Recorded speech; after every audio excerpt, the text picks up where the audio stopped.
भारत के अंदर घुस के मारा।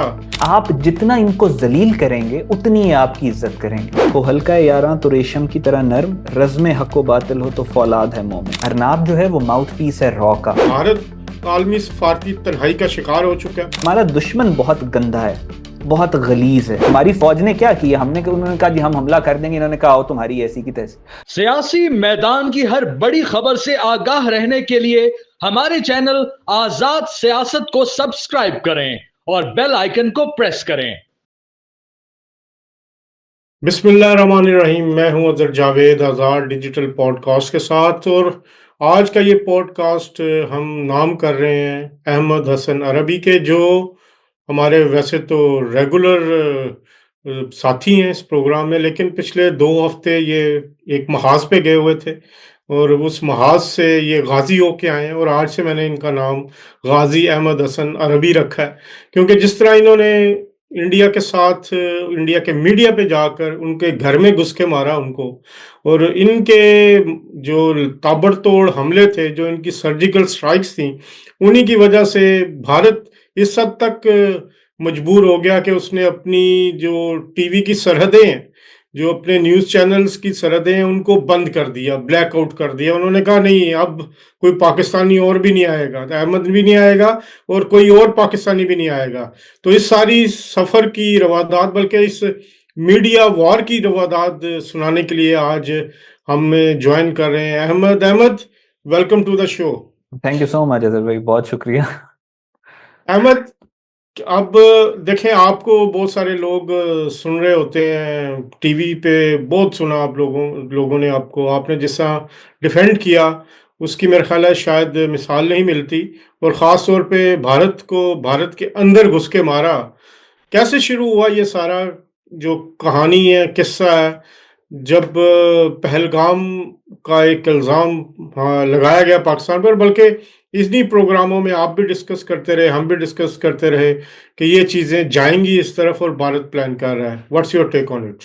देखें अजहर भाई, बिल्कुल ऐसे ही है। आपको एक ये जो हम शोज में काफ़ी अरसे से डिस्कस कर रहे हैं कि इंडिया की जंगी तैयारी, उनका जंगी जुनून ऐसा है कि वो पाकिस्तान के खिलाफ कोई मिस एडवेंचर करेंगे। जिस तरीके से वो असला ले रहे हैं, जो एक्सरसाइजेस कर रहे हैं, जो उनका डिप्लोमेटिक बॉडी लैंग्वेज है, जिस तरीके से वो दुनिया के अंदर अपनी डिप्लोमेसी कर रहे हैं, आप तो खुद शाहिद हैं इस बात के कि बहुत अरसे से हम ये कह रहे थे कि ये होने वाला है। लेकिन जहां तक मीडिया वॉर की बात है, देखें वो अरनाब का शो सबको नजर आता है कि उस शो में जाके डिफेंड किए, लेकिन उससे पहले का जो बिल्ड अप, जो तैयारी होती है, जो अंडरस्टैंडिंग होती है इंडियन कल्चर की, उसके पीछे एक पूरी एक स्टोरी है, एक पूरी जिंदगी है उसके पीछे। अरनाब का शो, उस पे पाकिस्तान से पिछले 10-12 साल से लोग जा रहे हैं उसके शो में। आप देखते हैं खुद भी कि वो जाके बैठे रहते हैं, बात नहीं करते, अपीस करने की कोशिश करते हैं ये वो। लेकिन जब, और हम भी ये बात करते थे कि यार ये किस तरीके से चुप करके वहां पे बैठे, क्योंकि जो दुश्मन है हमारा, उसकी एक क्लैरिटी होना कि हमारा दुश्मन कौन है। मेरे दिमाग में कभी एक लम्हे के लिए भी ये कंफ्यूजन नहीं आई कि पाकिस्तान की जो इंडिया के साथ इंडिया पाकिस्तान को अपना दुश्मन नहीं समझता। मेरे दिमाग में 100% हमेशा से क्लैरिटी रही है कि इंडियंस पाकिस्तानियों को अपना बुनियादी एग्जिस्टेंशियल दुश्मन समझते हैं। अभी आज कल आप देखें, क्लिप वायरल हो रहा है, वो foreign services, Indian foreign services की ट्रेनिंग में वो बच्ची कहती है कि हमें पाकिस्तान के साथ मुज़ाकरात और बातचीत करनी चाहिए। तो वो जो उनका ऑफिसर होता है वो कहता है कि नहीं, हमें पाकिस्तान को तोड़ देना चाहिए 4 टुकड़ों में, हमें मुज़ाकरात नहीं कर। तो ये इंडियन जो थॉट प्रोसेस है, जो इनकी थिंकिंग मशीनरी है, जो ब्यूरोक्रेटिक मशीनरी है, उसके अंदर इन्होंने पाकिस्तान की नफरत और एग्जिस्टेंशियल थ्रेट डाल दी। जब योगी आदित्यनाथ ये कहता है कि हम अपनी अस्थियों को वापस सिंध रिवर में जाके बहाएंगे, जब वो ये कहता है कि पाकिस्तान बन भी गया तो ये एक आर्टिफिशियल है, इसका हकीकत ये है कि वापस अखंड भारत के अंदर शामिल हो जाए, जब इस माइंडसेट के साथ आप डील कर रहे होते हैं ना, तो आपके पास कंफ्यूजन का टाइम नहीं होता। और जितना आप इनको पढ़ेंगे, हमारे दुश्मन को, आप एक चाणक्य को पढ़ लें, इनके पीछे इनकी आइडियोलॉजीज को देख लें, इनके बारे में एक हकीकत है, क्योंकि ये कमजोर लोग हैं। आप जितना इनको जलील करेंगे उतनी ही आपकी इज्जत करेंगे। अगर आप इनकी इज्जत करेंगे तो ये नहीं समझेंगे कि आप इनकी इज्जत इस वजह से कर रहे हैं कि आप एक आला ज़र्फ इंसान हैं। ये समझेंगे आप इनकी इज्जत इस वजह से कर रहे हैं कि या तो आप इनसे खौफजदा हैं या आपको इनसे कोई काम है। तो वहां पे जाके भी, जब ये जो शोज इंडिया का जब ये शुरू हुआ सारा मामला, तो मैं, क्योंकि IR इंटरनेशनल रिलेशंस और ये सारा एकेडमिक काम करता हूं, तो मैंने सारे अपने पॉइंट्स लिख के रखे हुए थे सामने कि मैंने ये बोलने हैं, एकेडमिक रेफरेंसेस के फलां ने ये कहा, फलां ने वो कहा, आपका जो नैरेटिव है वो ये रहा, ऐसे रहा, वैसे रहा।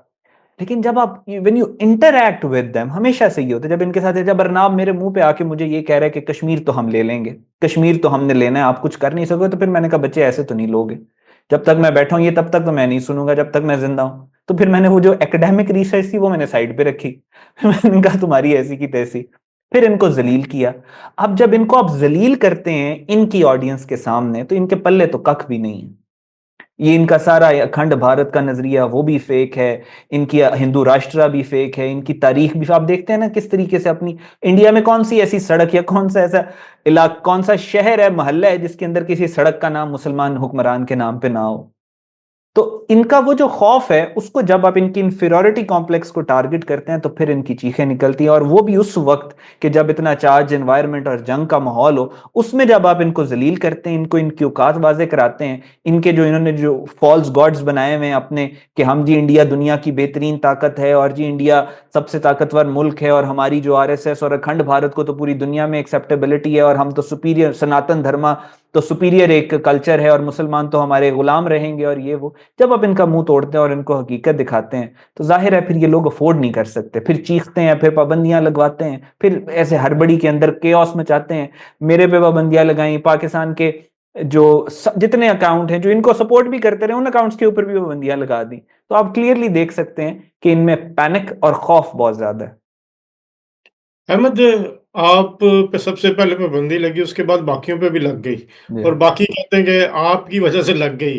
तो आपके कौन सा प्रोग्राम ऐसा था, या कौन से शोज ऐसे थे जो कि पाकिस्तान के खिलाफ जहर उगलते हैं और आपने वहां जाके उसका काउंटर किया? देखिए बात ये थी कि हुआ ये सबसे पहले कि बात एक शो की नहीं होती, बात ये थी कि एक प्रेसिडेंट सेट हुई हुई थी। अरनाब जो है वो माउथ पीस है रॉ का, वो जो इनका रिपब्लिक चैनल है वो डायरेक्टली अजित कुमार डोभाल के डायरेक्टिव पे चलता है। उस चैनल में 12 साल से 15 साल से आप देख रहे हैं, अरनाब के शो में पाकिस्तानी जाते थे, चुप करके बैठे रहते थे, वो गालियां देता था, जलील करता था, ये सुनते रहते थे, आगे से हंसते रहते थे। अब हुआ ये कि ऑल ऑफ अ सडन जब हम वहां पे गए, तो उस शो के अंदर जिस तरीके से बात की अरनाब को, उसको उसको उसकी जुबान में जवाब दिया, उनको उनकी हकीकत दिखाई, दहशतगर्दी के इंडिया को साबित किया कि इंडिया दहशतगर्द है, और फिर वो शो पूरे पाकिस्तान में, पूरी दुनिया में वायरल हुआ। जब वो वायरल हुआ तो फिर उसके बाद हर बंदा जो जाती, ये एक कॉन्सेप्ट नया आ गया ना कि आप अरनाब के शो में जाके भी उनको जलील कर सकते हैं, और आप अगर उन्हें जलील करेंगे तो आपको पजीराई भी मिलेगी पाकिस्तान में, पाकिस्तानी पसंद भी करेंगे। तो ये जो प्रेसिडेंट सेट हुई, उसके बाद आपने देखा हर बंदा जो पिछले 10-10 साल से इंडिया के अरनाब के शो में जा रहा है और चुप करके वहां पे बैठा रहता था, हर बंदे ने जाके उनको जलील करना शुरू किया। अब ये तो this is something they cannot नॉट अफोर्ड। हर बंदा पाकिस्तान से बुलाते हुए इनको गालियां भी दे रहे हैं, इनको खैर वो तो अब तो बिल्कुल नेक्स्ट लेवल पे चले गए, वो इनको गालियां भी दे रहे हैं, इनको गधा घोड़ा सब कुछ कह रहे हैं, इनको जलील भी कर रहे हैं। तो वो तो जाहिर है वो मतलब आपके वो जो पहला था उसने हिम्मत दी दूसरों को, और दूसरे भी शुरू हो गए। जी अल्हम्दुलिल्लाह। और ये होना ही था, ये होना ही था, क्योंकि ये आर्टिफिशियल था ना किसी ने जाके बोलना था, अरनाब को जलील करना था, उसने जो है उसको पाकिस्तानियों के, मैंने जाके कोई खास बात तो की नहीं अजहर भाई वहां पे, मैंने तो जाके पाकिस्तानियों की नुमाइंदगी की, जो हर पाकिस्तानी के दिल की आवाज है, मैंने तो जाके वो बोली। तो वो जाहिर है पाकिस्तान के अंदर फिर उन पाकिस्तानियों ने उसको बड़ा फील किया, महसूस किया, बड़े अच्छा उन्होंने उसको पजीराई दी। तो हर किसी को भी फिर नजर आना शुरू हो गया कि यार असल में ये चीज है, इस तरीके से हमने इंडियन से बात करनी है तो हमें लोग प्यार करेंगे। तो जाहिर है वो एक प्रेसिडेंस जो सेट हुई है वो अफोर्ड नहीं कर सकते थे। बिल्कुल। और अहमद, उसके बाद देखा कि उन्होंने बाकायदा तौर पर सर्कुलर भी जारी किया है, प्राइम और मिनिस्टर बल्कि ऑफिस से हुआ सर्कुलर। नरेंद्र मोदी ने तो खास तौर पे आपका नाम लेके कहा कि इसको बैन करो, हम इसको अफोर्ड नहीं कर सकते ऑन स्क्रीन। तो आप देखें ना कितना छोटा इंसान है, मतलब इतनी 1.2 बिलियन की पॉपुलेशन है, करोड़ों अरबों रुपए का, कहते हैं हमने राफेल ले लिए, हमने टैंक्स ले लिए, हमने ये ले लिया, हमारे पास डिफेंस सिस्टम है, तुम लोगों के पास खाने को पैसा नहीं है, ये नहीं, सारा दिन बैठ के ये बक बक करते रहते हैं, और ये एक एक अहमद हसन जो है उससे इनको तकलीफ है, उसको बैन कर रहे हैं, वो भी जंग के दौरान। आप इमेजिन करें, कोई दुनिया का मुल्क नहीं करता, इतना खौफजदा कोई भी नहीं होता मीडिया पे आने वाले किसी शख्स से कि वो उसको बैन कर दे और प्राइम मिनिस्टर डायरेक्टिव इशू करे। तो इमेजिन करें, इतने ये लोग खौफजदा, इन्होंने क्या लड़ना है पाकिस्तान से, ये अभी इंफॉर्मेशन वॉरफेयर में जलील हुए हैं, मिस एडवेंचर करेंगे, मजीद जलील होंगे। इसी तरीके से इनको मार पड़ेगी। बिल्कुल अहमद, और बिल्कुल इसमें कोई शक नहीं कि इंफॉर्मेशन वॉरफेयर में पाकिस्तान ने ये जंग अब तक जीती है। और अल्हम्दुलिल्लाह। जिस तरह डीजी आईएसपीआर अहमद शरीफ और वजीर इत्तलात अता तारड़ साहब दिन रात लगे हुए हैं, मेरा ख्याल है उसकी भी नज़ीर नहीं मिलती। और पाकिस्तान का जो मीडिया है उन्होंने भी उन भरपूर साथ दिया, और सिवाय चंद जो सोशल मीडिया अकाउंट्स हैं जो कि तहरीक इंसाफ से जुड़े हुए हैं या इमरान खान की हमायत करते हैं, बाकी सब एक पेज पर और पाकिस्तान के लिए लड़ रहे हैं। और हमने देखा कि पाकिस्तान ने अपनी क्लैरिटी के लिए, अब क्योंकि पाकिस्तान के हाथ साफ हैं, पहले वजीर आजम ने ऑफर की काकूल एकेडमी में कि आप इंटरनेशनल तहकीकात करवाएं, फिर दोबारा उन्होंने बरतानवी हाई कमिश्नर को बुला के और उसको कहा जी कि बरतानिया जो है तहकीकात कर ले। तो ये एक इस बात का सबूत है कि पाकिस्तान का इस मामले में कोई हाथ नहीं, और पाकिस्तान एक मुकम्मल गैर जानबदाराना तहकीकात चाहता है। और एक अहम डेवलपमेंट ये भी हुई कि OIC जो ऑर्गेनाइजेशन ऑफ इस्लामिक कंट्रीज़ है, उन्होंने भी भारत की इनडायरेक्टली मजम्मत कर दी है, जो बल्कि डायरेक्टली जो मैं प्रेस रिलीज पढ़ रहा था, और उन्होंने कहा कि भारत जो कोशिशें कर रहा है इस सारे वाक़े को लेके वो भी काबिल मजम्मत है। UN सिक्योरिटी काउंसिल में देख लें, बाकी लंदन में, बरतानिया में देखें या अमेरिका में देखें, तो मेरा ख्याल है इस वक्त भारत आलमी सफारती तन्हाई का शिकार हो चुका है। और उसका ये जो ड्रामा रचाना चाह रहा था अपने ही लोगों को मार के पाकिस्तान पे डालने का, वो नाकाम बुरी तरह हो चुका। पूरी पूरी दुनिया में कोई भी उसके साथ खड़ा होने के लिए तैयार नहीं है। तो ये एक बड़ी कामयाबी पाकिस्तान की। वजीर आजम खुद आलमी रहनुमाओं से बात कर रहे हैं, डिप्टी प्राइम मिनिस्टर 60 से ज़्यादा लोग मुल्कों के नुमाइंदों से बात कर चुके हैं। तो इट्स अ पॉजिटिव थिंग कि ये लोग काम कर रहे हैं। Ahmad, what's next? क्या देख रहे हैं आप मीडिया के सीन पर जो इस वक्त चल रहा है, और क्या कहेंगे कि अपने दोस्तों से, अपने कुलीग्स से जो एंकर पर्सन्स हमारे पाकिस्तानी हैं, how to defend and how to attack on media front? सिर्फ एक बात, simple, be ruthless when it comes to India, be ruthless. Iqbal का एक शेर है, हो हल्का है यारा तो रेशम की तरह नर्म, रज़्म हक व बातिल हो तो फौलाद है मोमिन। ये प्रिंसिपल है। अपनों पे शफकत करें, अपनों पे रहमत का मामला रखें, लेकिन दुश्मन के साथ ऐसे सख्त हों कि वो भूल जाए। तो इकबाल का है ना खुद ही का concept, that we are more arrogant than the arrogants, यानी जो तो गरूर करेगा उससे उससे उसी तरीके से बात होगी, और जो आजिज होगा उससे उस तरीके से बात होगी। हमारा दुश्मन बहुत गंदा है, बहुत गलीज है, बहुत पलीत है, मुनाफिक है। इसको आप जितना जलील करके रखेंगे, इसको जितना इसकी औकात याद कराते रहेंगे, इसको इसकी वीक स्पॉट्स हैं, वीक पॉइंट्स हैं, ये चिढ़ते हैं, ये खौफजदा होते हैं, इनको तकलीफ होती है जब इनको ये एहसास दिलाया जाता है कि तुम लोग 1000 साल चंद 100,000 मुसलमानों के गुलाम रहे हो, तो हमारा सुपीरियर कल्चर है। जब इनको ये एहसास दिलाया जाता है कि तुम्हारे पास अपने जो लोग तुम्हारे मर जाते हैं फौज में, उनको कहने के लिए कोई लफ्ज नहीं है, तो तुम कुरान से शहीद की इस्तिलाह लेते हो, तुम्हारे पास तो अपनी इस्तिलाह भी नहीं है, तुम जो जुबान बोलते हो वो हमारी उर्दू है। तो ये इनके वीक पॉइंट्स हैं, इनको जितना जलील करेंगे उतना पैनिक में जाएंगे, उतना ये लोग गलतियां करेंगे। अभी आप लार्जर फ्रंट पे भी तो देख लेना, जियोपॉलिटिकली हमारी फौज ने क्या किया, उन्होंने कहा जी हम हमला कर देंगे, इन्होंने कहा आओ तुम्हारी ऐसी की तैसी, जलील हो गए, आप पैनिक में चले गए, अब इनके फौजी इस्तीफे दे रहे हैं, सैक कर रहे हैं लोगों को।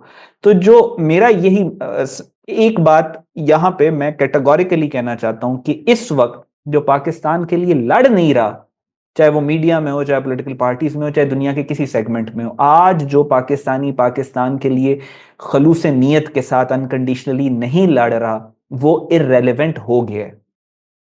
चाहे वो किसी सियासी जमात में हो, चाहे मीडिया में हो, चाहे जहां मर्जी। अल्लाह ने आगे इज्जत सिर्फ उनको देनी है जो आज इस वक्त में पाकिस्तान के साथ खड़े हैं, अफवाज पाकिस्तान के साथ खड़े हैं और दुश्मन के ऊपर हमले कर रहे हैं क्लैरिटी के साथ। तो अपने आप को इस जो शानदार आगे हालात, मैं आपको ऑनेस्टली बता रहा हूँ, हालात कोई, मैं ये नहीं कह रहा कि दूध और शहद की नहरें बहेंगी।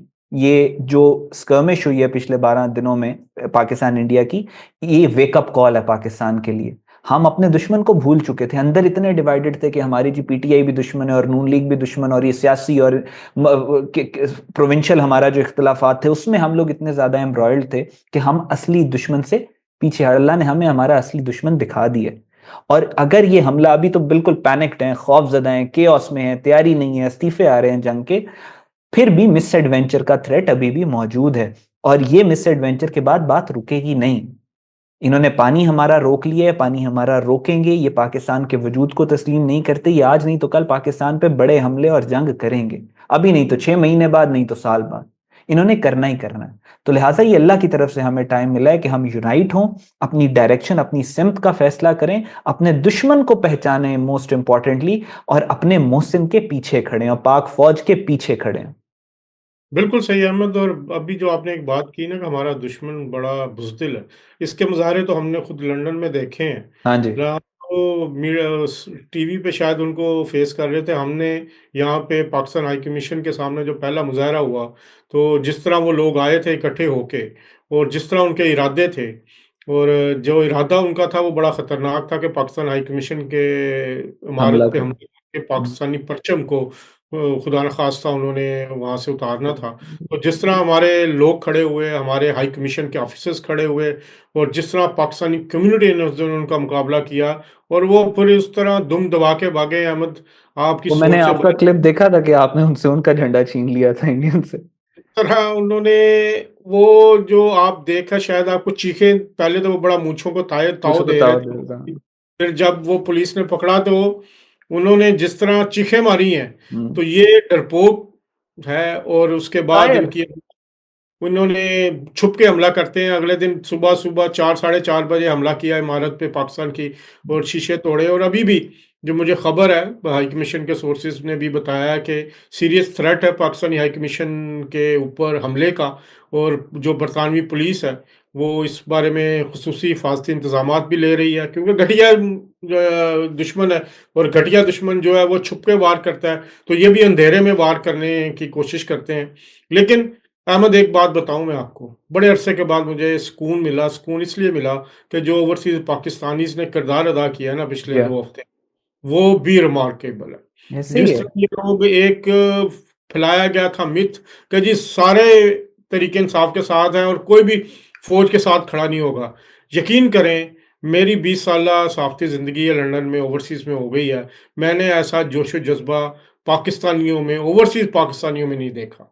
जिस तरह वो निकल रहे हैं, लंदन में निकले हैं, और उन्होंने फिर एक हमारे संडे को दोबारा यहाँ मुज़ाहरा हुआ था, सैटरडे को high commission, Indian high commission के सामने सैकड़ों लोग थे, और आए, और उन्होंने जिस तरह वहाँ पे नारेबाजी की, माहौल बनाया, जिस तरह उन्होंने, बच्चे, खवातीन, सब लोग थे, और सब एक ही नारा था, बड़ा मजे का नारा था, हाफिज जी तुन के रखो।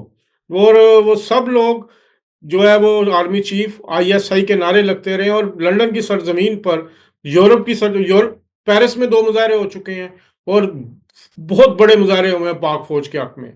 बार्सिलोना में हो चुके हैं, बेल्जियम में हो चुके हैं, मतलब तमाम अक्रॉस यूरोप इस वक्त ओवरसीज पाकिस्तानी पाक फौज के पीछे खड़े हैं, शाना बशाना खड़े हैं। और जो इनमें इस वक्त यकजहती है, तो वो सारा प्रोपेगंडा भी नेस्तो नाबूद हो गया कि शायद खुदा न खास्ता लोग पाक फौज के साथ नहीं है। इसलिए तो अजहर भाई, इट्स हजरत वासिफ अली वासिफ ने कहा था पाकिस्तान एक नूर है और नूर को जवाल नहीं, और पाकिस्तान एक रूहानियत के सिलसिले का नाम है। तो ये पाकिस्तान, हम अंदर से जितने मर्जी डिवाइडेड हों, जो मर्जी हो, लेकिन जब तुम हमारे पाकिस्तान को बात करोगे, तो फिर वो जैसे कहा कि फिर तुम्हारे फौजियों की हम खाद बनाएंगे, फिर तुम्हारे चीथड़े उड़ा के तुम्हें वापस भेजा जाएगा। इन लोगों को आप अगर अल जजीरा के ये जो जितने भी अरब चैनल्स हैं, आप इनकी यूट्यूब की वीडियोस निकालें और निकाल के नीचे कमेंट्स पढ़ें अरब दुनिया के, तो आप देखें कि दुआएं, इथोपिया से दुआएं, अल्जीरिया से दुआएं, हजारों की तादाद में कमेंट्स है, हम लेबनान पाकिस्तान से के मैंने साथ खड़े। देखा, तो लेबनान की ऑफिशियल वेबसाइट्स, वहां पे हर लोग जगह, सब हर जगह इन्होंने पाकिस्तान, इन्होंने सिर्फ पाकिस्तान को नहीं, मोदी ने अपनी बेवकूफी में पूरी उम्मत को इकट्ठा कर दिया। इन्होंने ओआईसी पाकिस्तान, की, इसी की एक निशानदेही है, जो ओआईसी की भी ऐसे है ही है लिस्ट। और ऐसे ही है, इसको अंदाजा ही नहीं है कि अब वो, जनरल अयूब ने कहा था ना कि तुम्हें अंदाजा नहीं तुमने किस कौम को ललकारा है। तो अब तो बात आगे चलेगी, इनको अब अंदाजा नहीं इन्होंने किस उम्मत को ललकारा है। पूरी मुस्लिम दुनिया इस वक्त इनके मुकाबले पे खड़ी है। चाइना देख लें, फिर उसके अलावा रशिया देख लें आप, इवन अमेरिका पाकिस्तान के स्टैंड को सपोर्ट कर रहा है। पूरी उम्मत में एक खुशी की लहर दौड़ी है कि वो जमीन आसमां से वो जो शेर है मशहूर के कायदे आजम निकले, और फिर उसके बाद पाकिस्तान निकला जो पूरी उम्मत का लीडर और रहनुमा, इन्होंने पाकिस्तान को उसकी डायरेक्शन दे दी है, और बिल्कुल। पाकिस्तानी कौम को एक सेंस ऑफ यूनिटी दे दी है, एक मोटिवेशन दे दी है, और वो मोटिवेशन अब स्पैन कर रही है। इसका जो इम्पैक्ट होगा वो बहुत पावरफुल होगा। हालात मुश्किल होंगे पाकिस्तान के लिए, लेकिन कब मुसलमानों के लिए हालात आसान कब रहे हैं?